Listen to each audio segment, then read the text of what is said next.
ইলিশ মাছের লেজের ভর্তা এভাবে বানাইলে আপনি পুরাই অবাক হয়ে যাবেন অ্যান্ড এটা এত বেশি পছন্দ করবেন যাদের কিনা ইলিশ মাছের লেজ খেতে একদমই ভালো লাগে না, কাটার জন্য স্পেশালি, তারা কিন্তু এই রেসিপিটা একদমই ট্রাই করে দেখতে পারেন। এটা খুব বেশি মজা হবে আর টেস্ট আপনি খেলে ভাতের সাথে কল্পনাও করতে পারবেন না যে এত বেশি মজা হয়।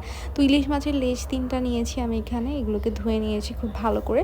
তারপরে দিয়ে দিলাম লাল মরিচের গুঁড়া, লবণ আর একটু জিরা, আদা এবং রসুনের পেস্ট দিয়েছি। খুব বেশি একটা জিরা, আদা, রসুনের পেস্ট কিন্তু ইলিশ মাছে লাগে না, আপনারা চাইলে স্কিপ করতে পারেন, শুধুমাত্র লাল মরিচের গুঁড়া এবং লবণ দিতে পারেন। আজকের এই ভর্তার রেসিপিতে আমি কোনো ধরনের হলুদ দিব না, আর হলুদ ভর্তার সাথে আমার মনে হয় যায়ও না, ইলিশ মাছের টেস্টটা আমার কাছে ভালো লাগে। সরিষার তেলে 3টা ইলিশ মাছের লেজ দিয়ে এপাশ ওপাশ উল্টে পাল্টে নিচ্ছিলাম। আর সাথে আপনারা অবশ্যই খেয়াল করেছেন আমি অ্যাড করে দিয়েছি পেঁয়াজ কুচি, আস্ত রসুন, 3টা কাঁচামরিচ আর 4 থেকে 5টার মতন শুকনো মরিচ। এগুলো একসঙ্গে আমি ইলিশ মাছের সাথেই ভেজে নেই।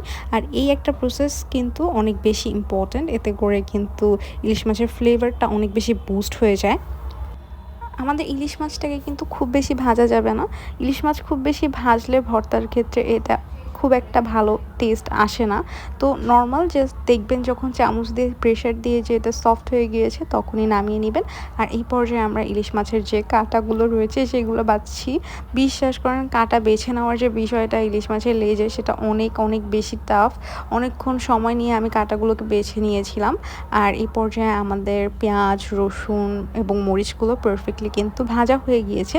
আমরা এটার জন্য তুলে নিচ্ছি। আমরা এখানে এক্সট্রা অয়েলটা নিচ্ছি না, যে এক্সট্রা সরিষার অয়েলটা রয়েছে সেটা আর নিলাম না। এবার আমরা মশলাগুলোকে একটু মাখিয়ে নিব, লবণের সহায়তায় মাখিয়ে নিচ্ছি, তাহলে খুব ভালো করে ম্যাশ করা যাবে। দেখতে পাচ্ছেন রসুনগুলো কিন্তু একদম সফট হয়ে এসেছে।